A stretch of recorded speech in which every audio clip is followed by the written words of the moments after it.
Also, in today's community report, Clara, our resident sociologist, had some relevant things to say to the world.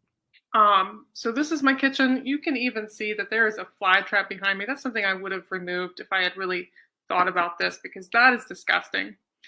Right now I am roasting chicken to eat later today, and I feel like I need to justify that to myself and to the world, like literally to the world, because I'm live streaming. Uh-oh. Looks like I didn't. I don't mean to step on Grim Grizz. I don't know what time it is in North America. It's just I got a window. So why do I got a window? Well, because there's an evening dinner about how to reweave the fabric of society, and I got to leave for that in an hour. So I got a window, and then that's like 7 to 10, and so I'll get back late. And sorry, Grizz. I don't know what Grizz is going to do. Yeah, Luke just got done streaming. It's full day. Let me get the TLC TV guide. Yeah, this is again, I'm just grabbing it when I can. Just give you a day 2 report. As I said yesterday, you can go to, there's quite a few. Oh, gotta get this up. Let's see. Share screen. There. Okay. As you can, there's a lot of videos that are up already, and this is the one to watch here. This is a story of an Australian woman who started a social network for women, and she called it Giggle.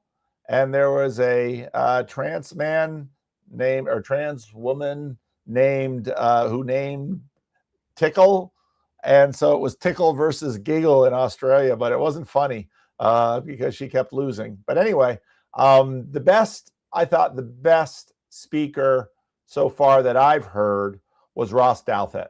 Now this one's gotten all the clicks already,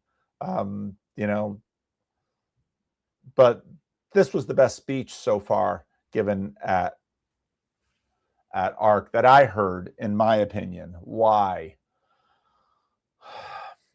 Again, most of the speakers, I would imagine, including this woman here, most of the speakers have sort of their standard thing that they give. And usually it starts out, the morning session for me is the one that's most important, as that touches on the topics that I'm most interested in. And usually Baroness Stroud tries to frame the day. And the first speaker up is supposed to be a heavy hitter. So the first day, that was Konstantin Kisin. And he just sort of phoned it in. It wasn't, it was just stuff you'd hear. And Michael Schellenberger today. And I've appreciated Michael Schellenberger. But again, it was nothing that, it was everything that would have been said since 2018. Yeah, I'm maybe biased, but Schellenberger didn't say anything new. Douthat was really good. I posted my notes from the speech on Twitter. He talked about there are 3 forces building off one another right now culturally because of this digital revolution. And the first is substitution. We are making substitutions. We are substituting things that we used to do in real life. And I thought this was very TLC. We are substituting things we usually do in our real life with digital things. And so, someone might criticize what we're doing with Virtually Not Alone in this. An example of this was online dating. You can find a mate using apps and online dating, but it's less ideal than in real person dating. And I think nobody would argue about that with respect to the TLC, which is why we have estuary and estuary conferences and all the things we do together in real life. Same with friendship. You just decide. So substitution is sort of the first wave. And the second one is distraction, because part of the reason that substitution is so powerful is because it's always available. Your in real life friends might not always be available, but via digital, like today, we've got all of these shows that are sort of stacking up one to another. The digital is always available. So first you have the substitution, and then the substitution continues to push out the real life, or may push out the real life, because it's always available. And then the third one is obsolescence, in that these things that arise, first they substitute, then they distract, then they become obsolete. And so maybe it's TLC 1.0 via YouTube and StreamYard becomes obsolete, and maybe TLC 2.0 replaces 1.0 via some new digital technology. And he said, overall, he wasn't talking about the TLC, but overall, you combine that with an era that it's already suffering through a crisis of faith. The result is a large environment of drift and despair. Things can very quickly disappear. The story of the next couple of decades could be a story of mass extinction. And this is sort of in the way that set and television, network television as sort of communal events, that's sort of become extinct. And you see these mass extinctions sort of roll through the culture, where there's no longer, we've talked about this quite a bit, there's no longer sort of a sense of we're commonly viewing, we're sharing a common society. We've got this rapid substitution, distraction, obsolescence. And Douthat says, we will not naturally address this, because what we need are agency and intentionality in order to address this. And while this conference, for all of its talk about rebuilding, can be very doomerish, Douthat's speech actually, I think, perfectly bridged the gap, because he said what drives agency and intentionality is faith. Now, people have faith for all kinds of things all over the internet, but one of the more enduring things and people and communities of faith are religious communities. And fundamentally, this is fundamentally good news for people of faith, for those who carry that confidence. Those beliefs are going to be selected in a ruthlessly Darwinian fashion. Those who do not believe are looking for ways to survive whatever the world awaits on the other side. And so a lot of forces seem very powerful today, but those forces themselves will probably go away because they don't have agency and intentionality like communities of robust faith. Now, there are many communities of robust faith that are in competition with each other with respect to these things.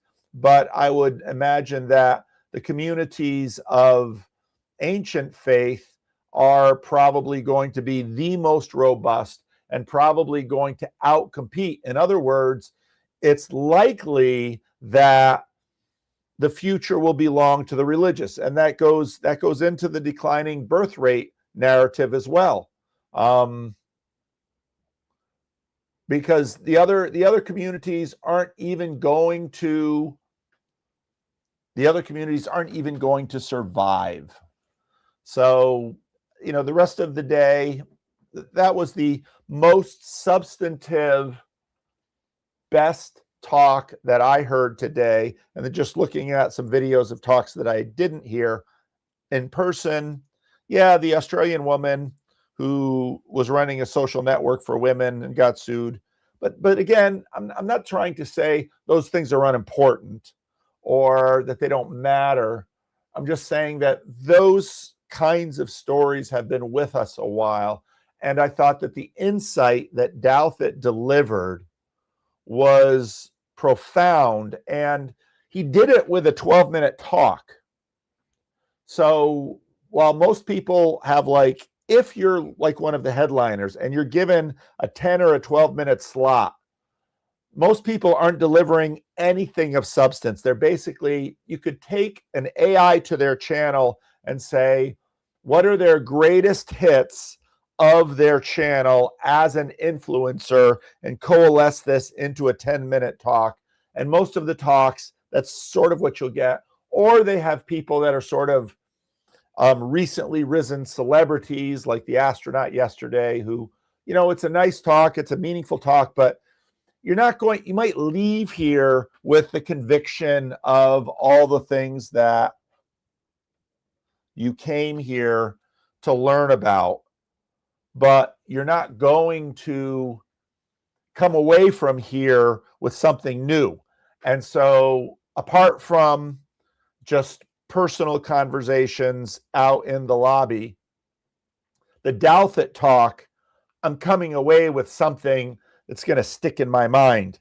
I furiously took notes during that talk, and I tweeted it and I sent it out, and I'm making it the focus of this report because I think it was really the big thing. Now, I heard a rumor, which maybe by the end of this conference we'll know for sure, but the rumor is that the next ARC gathering will be in the United States. That's an interesting rumor. I asked the person who is English, I asked her, did they say, do you know what city? Because if you're going to have it in England, it's going to be in London. But the United States has all of these cities, and each of these cities would make ARC in America a different thing. Now, I remember during the first ARC, there was talk about between the major London ARCs, they would do different regional ARCs. Yeah, I thought Dallas might be an option. I could see, obviously New York and Los Angeles and Chicago and the Bay Area, those would be, and Seattle, those would be common places, or Dallas. Of course, there are a host of medium-sized cities where it could be done. I wouldn't be surprised if it's on the East Coast. Could be Boston, could be DC. There's some, could be Miami, could be Orlando, could be Vegas. Who knows? But, I think in terms of talking to people, I've complained about a lot of things. Maybe that's unfair. Maybe I'm asking them to be something that they never intend to be. Maybe this is exactly what they want to be. And, sort of like as Harris, I just need to move on. Although, again, if they're going to keep drawing and attracting sort of Peterson sphere people, that's what I go to, because then it has something of a convention effect. So we'll see. We'll see what happens. I see Jeff is out there. Jeff, if you want to come in, you can come in. I can chat for a little while, but I'm going to close the stream. I'm not going to chat for more than a half hour, just because I have another ARC thing to do tonight, and hopefully it'll be a good one. So I've pinned the message. If you want to come in, you can come in. Maybe I'll play a little bit of branding.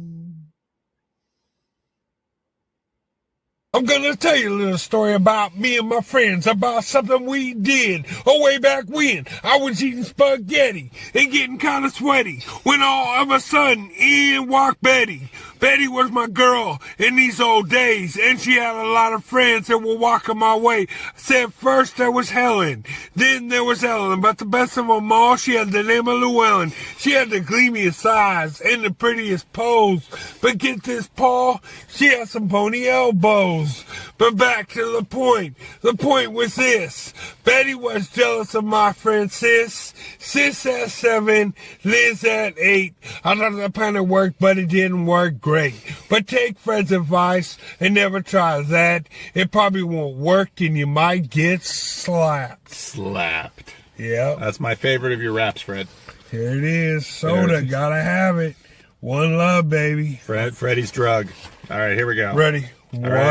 One love. 52. All right. 52 in the can. All right. I feel bad about, stomping on. Up. Here comes Jeff. I guess we're going to get an Oxford report. All right, Jeff, how are you doing? Yeah, I'm doing good. Thank you, Paul. This is Jeff P. reporting live from the streets of Oxford on the corner of Beaumont Street and St. Giles, I think. St. Giles is the street that the Eagle and Child is on, currently closed down for renovations. It's been closed How are down you, for Paul? I renovations didn't forever. really get to catch. Yeah, since COVID. But they've got, construction stuff built up all around it. It's still got its name out on the facade, so there's no plans to do anything else with it, but I have no idea when they're reopening it. It'd be stupid to let it close. I mean, talk about branding and marketing. It's built in. Well, there's a pub directly across the street called the Lamb and Flag, and it was doing just fine. There's all kinds of people drinking and hanging out and having a good time in this hot summer with no air conditioning. Have I mentioned there's no air conditioning here? Yeah, that's the talk of the day, is the hot temperatures today. But I don't know, it didn't feel that hot to me as a Californian. How about you, Jeff? I mean, I've learned that I actually cannot handle the heat, but because I'm from Texas, they have air conditioning. There is no air conditioning. Yeah, I guess that's it. Sacramento's sort of on the bubble. Well, there's everything. All public buildings have really strong air conditioning except Livingstone's. And so actually, most of the time I'm not sitting in air conditioning. I'm just in my office, but it's a little more humid than Sacramento, but a 95-degree day in Sacramento is not considered hot. So, Paul, you're Dutch. That's why your air conditioning isn't on in Sacramento. You're Dutch and Jewish. That's right. I don't want to spend the money, turn on the electricity. But it doesn't work real well at Livingstone's either, which is why we're doing a conference in the fall. And we'll probably never do one in the summer. But this brings us back to the point of you are at a conference of globalist leaders who are manipulating the world behind the scenes. And the reason why there's so little air conditioning in Europe is because oil. And so is anybody talking about Iran? No. Interesting. No. But part of the problem, I think, is that there's a little, it's basically a pretty pro-Trump group. And there's a sense of, is Trump winning with this? So, and there's a lot of jitters about if they don't open that straight, what will happen with aviation fuel and other energy. So there's a lot of jitters. So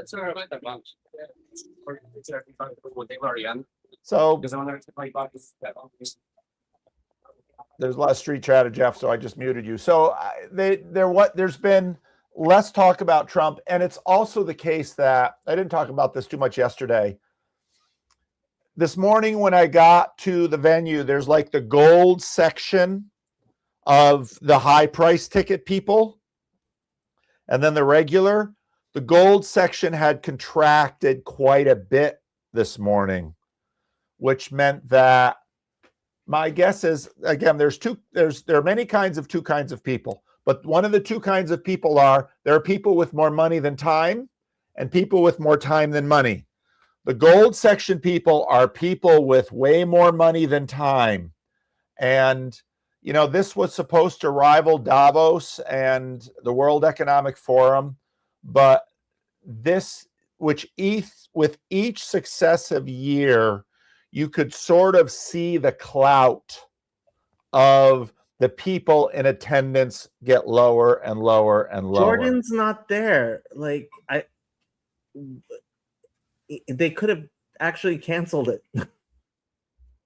And that's and so I think they've lost a lot of clout. I don't have the sense like the first year where it was sort of exclusive, 1,500 people. You couldn't look around and not see influencers in the Peterson sphere and in movement conservatism and classical liberalism. It was just flush. The second year, they had the gold section, but some of those people like Eric Weinstein and Ian McGilchrist, some of those people came down and mixed in the broader company. This year, it's a lot of people who, so the Strouds are evangelicals. And so the portion of evangelicals and NGO people has sort of continued to grow, and the portion of captains of industry and big money and all of that has continued to shrink. So it's not like it was. Father Eric quoting the Psalms, Al tiftachu b'nedivim. That's right. All right, Alex, what do you have to say? So I don't know if I will be changing the conversation or not, but I want to put this to you, PVK, since you're a minister and you have a role to play and in the human aspect, and you interact with a lot of people from different backgrounds, and you do these events, you travel, you participate, etc., and in estuary. So here's what I would like to see you reflect on or share if you know, I mean, you're in TLC. So as far as some of the things that I've struggled with from youth, and then as I see my kids, teenagers, see them kind of flourish and starting to hit some bumps and then bounce back. And I'm like, oh, that's good. I'm glad so didn't crash and burn. And so here's the from the broad perspective, as far as when you travel to these places and you hear other people's stories, and as a minister as well, the whole concept of the two opposing forces that we all have to fight or interact with when we're young, and then as adults too, because I don't think it ever goes away. The whole concept of wanting to fit in, because we're people and we want to be, and the fear to be rejected, or what happens when you do get rejected. So how do from your perspective, from other people's, from everybody, how do you see that perspective by and large? Well, I'm gonna keep this to ARC. ARC definitely has a sense of wanting to fit in, but there are sort of multiple interests there. One of the really interesting thing this year is there are far fewer clergymen here. Now, Protestants like me that aren't wearing anything, we sort of blend in. But in past years, there were Anglican priests, Catholic priests, Orthodox priests, more yarmulkes. There were a lot more religious people, and my sense is mostly evangelicals this year. But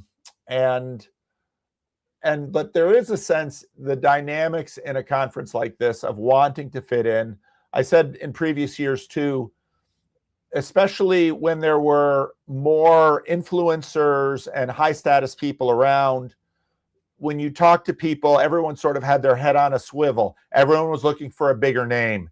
People were looking to impress. People were in the room because they had a sense that there were status ladders in the room and they wanted to climb them. And so that does create an environment of fitting in. And I don't know if this doesn't have that same feel this year. People who have been to one pretty quickly figure out that the real opportunity of this conference is networking rather than listening to basically speed dating in this mix-up of movement conservatism, classical liberalism, and European evangelicalism. You know, a lot of issues that are important to evangelicals, especially when they overlap with movement conservatives, are on the docket here. So a lot of those speeches are that way. But in the first year, Jonathan Peugeot basically let the cat out of the bag with his talk when he essentially in the first year said, you know, it was the big reveal that, oh, there are a lot of Christians in this space. That was sort of the moment in the first year. The second year, Jonathan had a really good speech, which was basically sort of an Orthodox Platonism talk. I thought it was an excellent speech.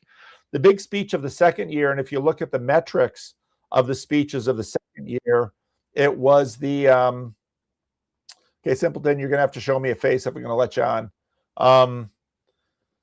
It was the David Brooks speech, which was antithetical to the conference. And that one gathered, you know, it's over 6 million views on their channel from that speech.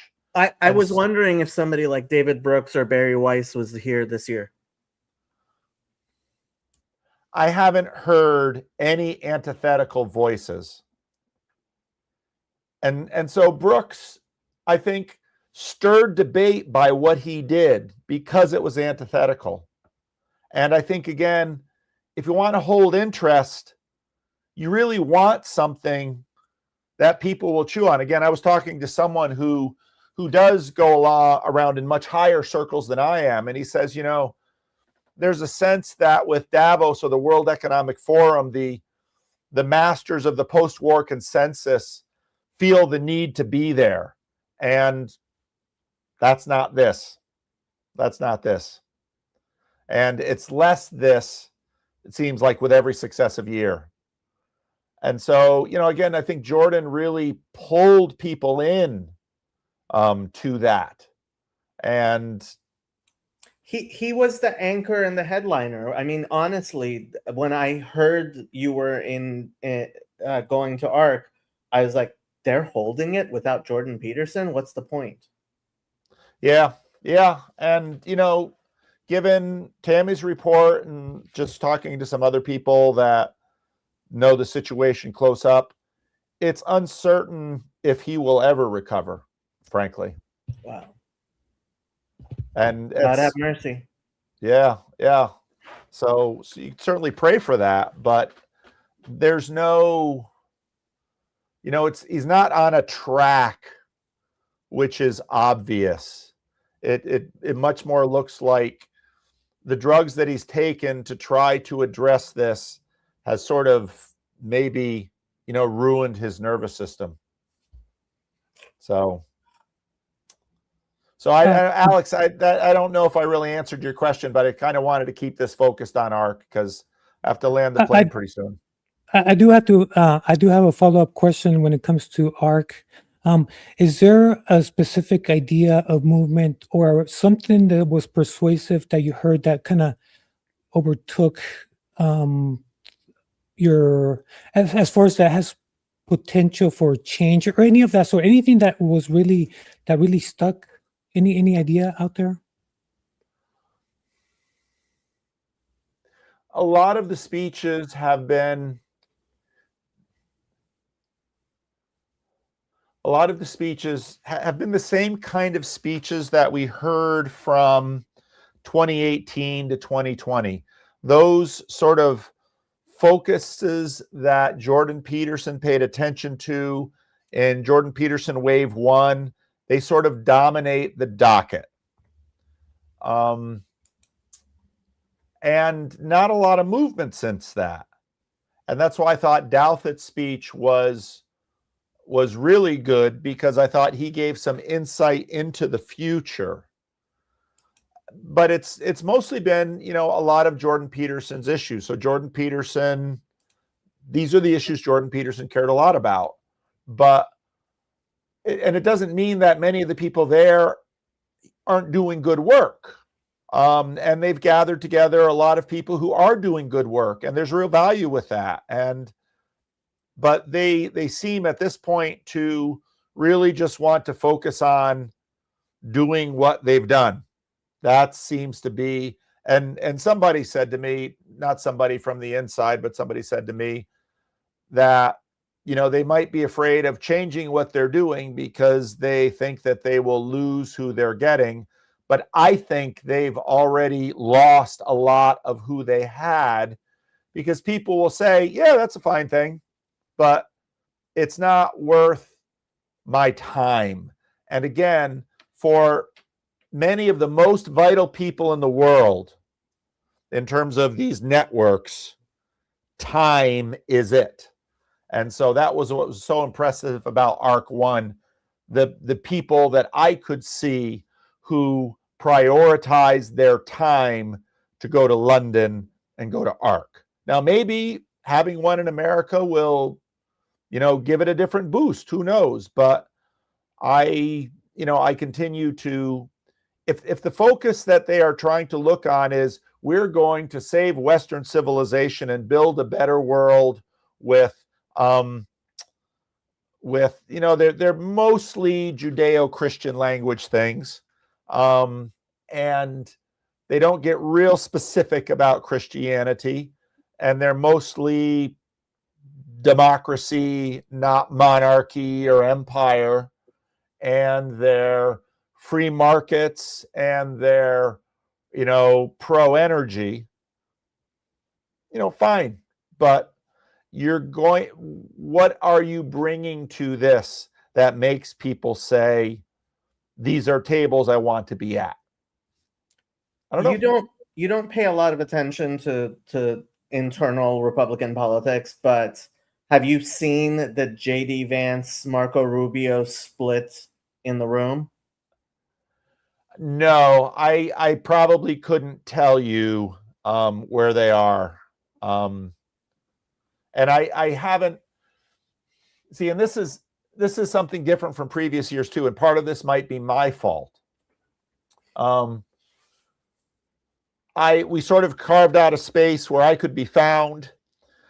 In past years, I had a lot of conversations with people who knew my work. Now, I could try to take advantage of this. Like Ross Douthat would be one person that I'd be willing to meet and talk to. But in a context like this, there's no real way. I mean, I could go up and shake his hand and thank him for his work. But if he had maybe seen some of my videos, he might be interested. But I don't think so. In past years, how this conference helped me was it helped me discover a lot of people who were watching my videos and never left a comment, but were thinking about it and were interested in building a relationship and following through. There have been very few people this year. Yeah, as Father Eric points out, Douthat came on Sam's channel. I think you miss you're missing the evangelical thrust Douthat has and his incredible religious. I think he's there for the religion. He's not there for the other things. And I would not be surprised if you were to invite him on on your channel, he would come. He probably would, but I don't know. I mean, apart from having the fun of talking to him, you know, Sam is the one that usually reaches out, and Sam usually Sam's got some sneaky network stuff that people don't know about, and he's got some chutzpah. So no, Sam actually does. Yeah. You know, it would be fine talking to Ross, but unless I had a specific reason to do it, and unless I had a specific blessing to give him, you know, I think the Catholic evangelical discussion is the discussion you're going to have, and he's the perfect person to have on your channel. Yeah, that's a good point. Maybe at some point I'll get motivated and do it, but you know, Ross, I think is one of the people to really watch right now in terms of someone who has a broad audience and people are listening to him and on a range of topics that I think are really central. He has some of the best things to say. So that's the way I see it. I'm going to get out of here. I hope I'm not stepping on Grizz, but thank everybody. Oh, whoa, whoa, whoa, whoa, whoa. I almost missed. Look at this guy. Look at those. Yeah, he's looking very suave. Things must be good down there in Florida. Well, thank you. That Johnny What do P you have to money say, is Matt? coming in. Yeah, I just wanted to ask, I haven't heard you speak to a topic that seemed pretty important last year, and that was the topic of aesthetics.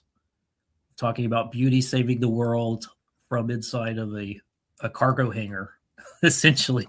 I think that was kind of the characterization last year. And in this year, again, obviously it's a gigantic conference, so they need a big space. And where are you going to rent except cargo hangars? But does that feel discordant again at all? Or does it feel like a more aesthetic experience than it did last time? Does it feel like that's been addressed? I think it is a slightly better aesthetic experience. But one of the differences this year too, I'm in trouble now. One of the differences this year is that the whole Orthodox contingency from North America is not here at all. And those are almost all artists. And they, airline ticket prices were a lot higher this year. And they just didn't see it as worth their time and money to be here. And I think in some ways, many of them have been disappointed because while in past years, and this is partly through Peterson, you would hear things like, beauty saves civilization. They'll have musical interludes and very high quality music, and they had the World War I memorial guy, but it's still mostly politics and economics in an evangelical way. And even the, a lot of the social people, they're evangelicals and they sound evangelical.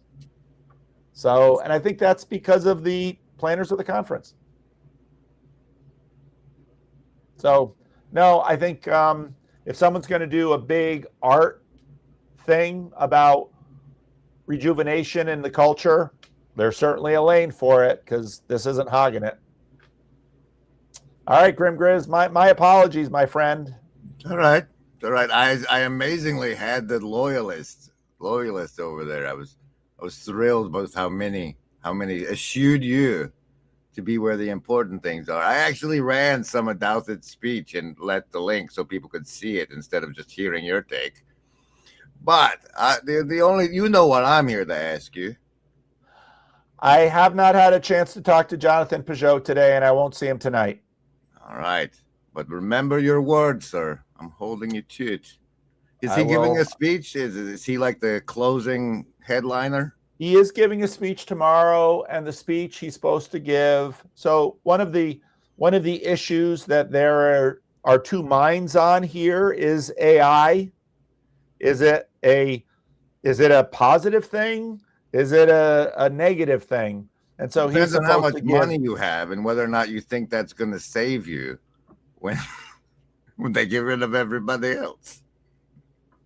I don't know. So Jonathan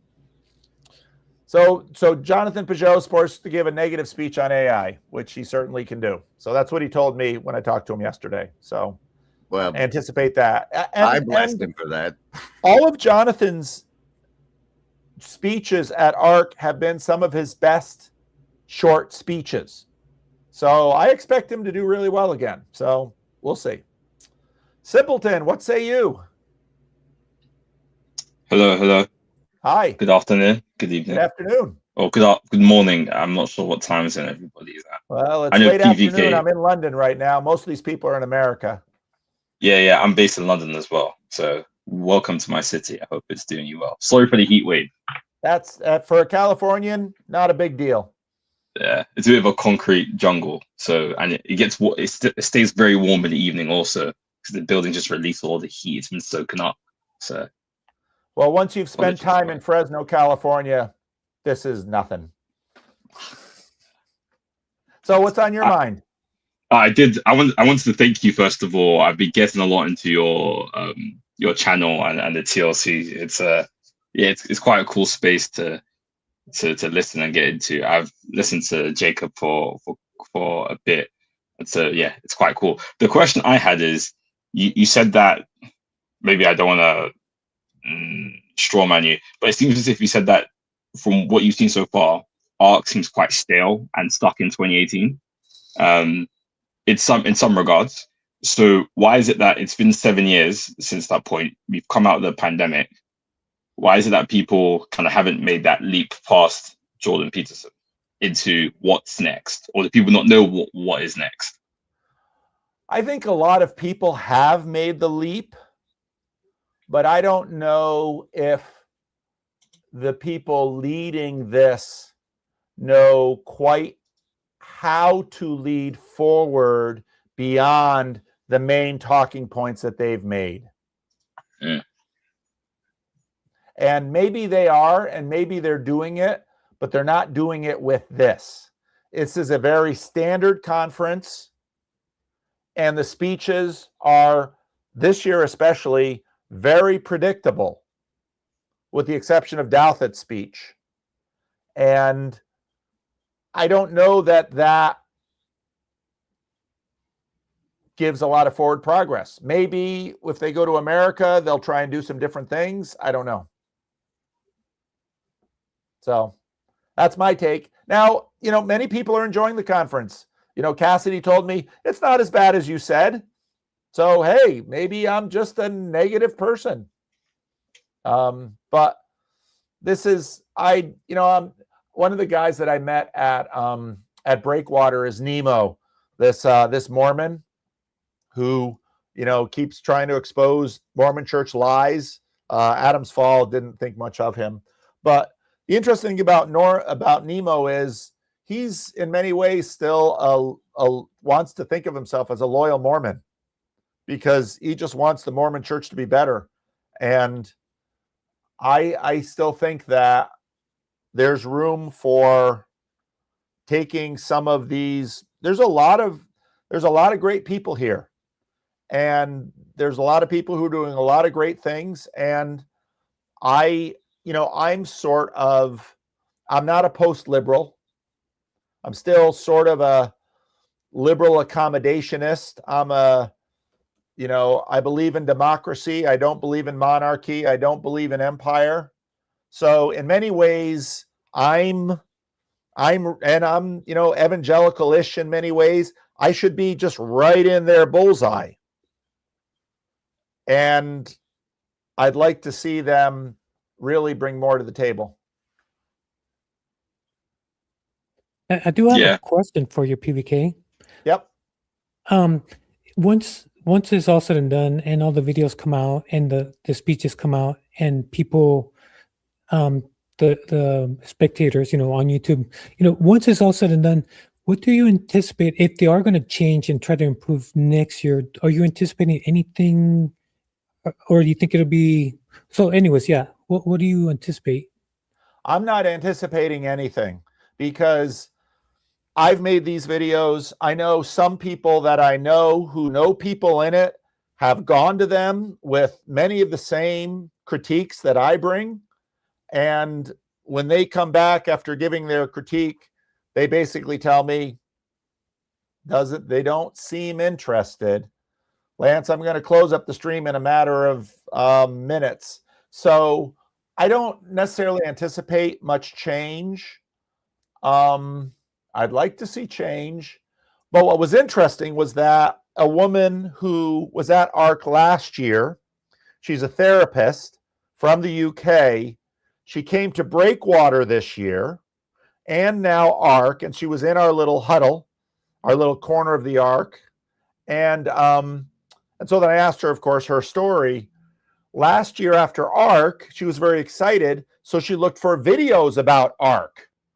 How many people are making videos about ARC last year? How many are making them about ARC this year? I'm probably the only one making videos about ARC this year. So she found me because of my videos, subscribed, and then went to Breakwater and really enjoyed it. And now is hanging out with Cassidy and Zahira and a bunch of us in our little corner. So in that sense, you know, that work is happening. But you would imagine if they were, okay, so let's say your approach is, we're going to bring in the best speakers we can. We're going to put out the most important ideas that really shake things up and feed things. We're going to spend all of this money, and you want to be in the room when this person says that. You would have all sorts of YouTubers in the room. You would have all sorts of post-ARC, you know, chewing on what was said. We're going to put our stuff out on the internet and people can chew on it. There was less after ARC 2. I might be the only one after ARC 3. If you're trying to build momentum for societal change by creating a platform and putting things out there, you would think, take risks, go fast, break things along the way that you want to, stir up conversation, get some people, you know, thinking. I don't see it. Yeah. Well, I was just going to jump on to say real quick, and it drives home the point about nobody talking about it. I am the target audience for ARC, Paul. I am anti-globalist. I see these entrenched interests like, yeah, let's do something different or whatever. I've had virtually zero interest from the very beginning. And the only reason I paid attention to ARC is because I watched your videos and you pointed me to a couple, hey, this was a good talk, so I'll go watch that. But I'm the target audience and I don't care a bit about ARC. That's probably telling, which it has no traction. The Synod of the Christian Reformed Church gets more attention than ARC. I have spent 60 to 70 hours watching synods, and I've watched maybe 2 hours of ARC. Exactly, right? That's funny. That's not good. That's not good if they're trying to do what they're doing. So, yeah. You know, I want to say it, but that's the way it is. That's the way it is. All right, going to play some branding. I'm off unless you guys got last words. I'm running a thank you. just chatting after this. Oh, okay. Real good. All right. Well, maybe you can get people chatting about ARC. Doubt it. Wow. So bad. That's not you, Jacob. That's on them. So your mom and Reggie are on the top of the world. I had an idea. What? Why don't you tell the fans out there that are watching in Michigan, watching in Sacramento, all over the colony? Don't forget the ones in Ontario, Canada. Ontario, Some Canada. of our favorite fans are out there. We love Canada. Canada. Oh, Canada, the stars are greatly smiling. Jesus loves you, Canada. All right. Now I'm going to do a little dance. This is a first. We've never had a dance. So here it is. I think you got lifted up. You think so? I think we see it pretty well. We don't have no music though. We don't have any music. Okay. I don't know what you're going to do now, Fred. I'm just going to bust one. Okay. Just that, huh? You're sure you want me to put this up on YouTube? Yep. Ain't nothing but a G thing, baby. 916, Jesus Christ is lady. He's the man in command, don't you see me? Because Jesus Christ took me away from sin and mercy. Rock the mercy. I love you, Jesus Christ, in every way you come. We three kings of Orient are. Travel gifts, we travel afar. Fields and fountains, lords and mountains, following yonder star. Peace out. We got to do it together. All right, here we go. Thank you. Peace. Peace. Out. Out. Hi, CJ.